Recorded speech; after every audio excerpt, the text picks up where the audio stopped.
দুবার দেন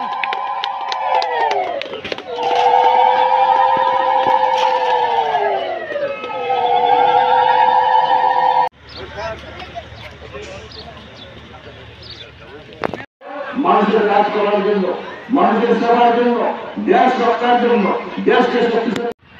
আপনারা সবাই ধৈর্য সহকারে বসুন।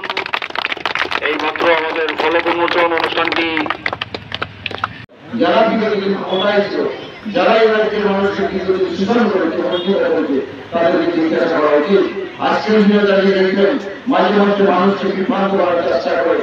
আর পঞ্চায়েতগতভাবে আপনারা যদি জিজ্ঞাসা করুন কত পরিবার আপনারা রয়েছে এই পঞ্চায়েতে, কত পরিবার, প্রত্যেকের পরিবারকে সেখানটাই এই 5 বছরের মধ্যে ঘরের ব্যবস্থা, মানে ম্যাক্সিমাম মানুষ 90% মানুষ আজকে আমাদের সরকার এসে ঘর দেওয়া হয়েছে, টয়লেট দেওয়া হয়েছে, জলা যোজনা গ্যাসের ব্যবস্থা করা হয়েছে, ভাতা 500 টাকা ছিল 700 টাকা ছিল, আজকে 2000 টাকা করে দেওয়া হচ্ছে, কিষাণ নিধি ভাতা হচ্ছে, আজকে ছাত্ররা বিনামূল্যে 1 থেকে 10 পর্যন্ত এই পর্যন্ত বিনামূল্যে উচ্চ বই পাচ্ছে। হ্যাঁ, আজকে স্টাইপেন্ড বৃদ্ধি করা হচ্ছে। আজকে কৃষকদের ধান সরকার ক্রয় করছে, 1 টাকা চাঁদা দিচ্ছে না। আর বিগত দিন কি ছিল, একটা গাঁও সমাজে কয়টা ঘর আসতো, আর যে ব্যক্তি পেত তাকে পার্টি বাড়লে কত টাকা দিতে হতো। আর তারপর ঘুম থেকে উঠলেই আজকে নারী সমিতির চাঁদা, কালকে এসএফআই চাঁদা, পরশুদিন ডিআইএফআই চাঁদা, তারপরে বিশেষ তহবিল কর্মচারী সমন্বয়ের চাঁদা, হ্যাঁ, মানে 52 জেলা সংগঠনের চাঁদা বাড়ি বাড়ি প্রতি মাসে তোলা হতো। আজকে তো এই জায়গায় দাঁড়িয়ে জিজ্ঞাসা করবেন না, ভারতীয় জনতা পার্টির সরকার তো 7 বছর চলছে।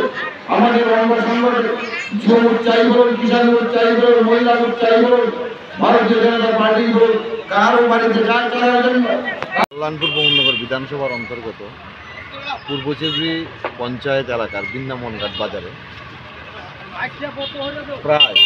প্রায় 2 কোটি টাকার প্রজেক্ট এগ্রি রুরাল মার্কেট দুতলা ভবন এখানে তৈরি হবে। তার শিলান্যাস হয়েছে আজকে এবং উপস্থিত আছেন আমাদের ডিপার্টমেন্টের এক্সিকিউটিভ সাহেব আছেন, আমাদের বিশিষ্ট ব্যক্তিরা নিতাই বল সহ ভাইস চেয়ারম্যান সহ প্রধান সহ সবাই উপস্থিত আছেন। আমি আপনাদের মাধ্যমে আমাদের রাজ্যের মাননীয় মুখ্যমন্ত্রী ডক্টর মানিক সাহা এবং আমাদের কৃষিমন্ত্রী রতনলাল নাথ মহোদয়কে ধন্যবাদ জানাই। আমাদের কল্যাণপুরবাসী এবং পূর্বচেবড়ির কথা শুনে, জনগণের কথা শুনে এতে বড় একটা প্রজেক্ট অনুমোদন দেওয়ার জন্য। কাজেই মানে এই যে একটা পরিষ্কার মানসিকতা যে আশেপাশে শুধু শহর উন্নয়ন হলে হবে না, গ্রাম পাহাড়ও হতে হবে, তার একটা প্রকৃষ্ট উদাহরণ। এই এলাকাটা জাতি জনজাতি উভয় অংশের মিশ্রিত বসবাস। এই এলাকাটা যদি উন্নয়ন হয়, ওভারঅল ত্রিপুরা রাজ্যের উন্নয়ন করবে, এটা কিন্তু আরেকটা উদাহরণ।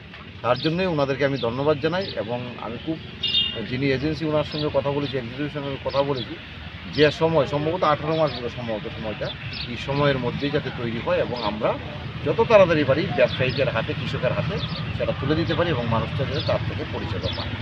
ধন্যবাদ।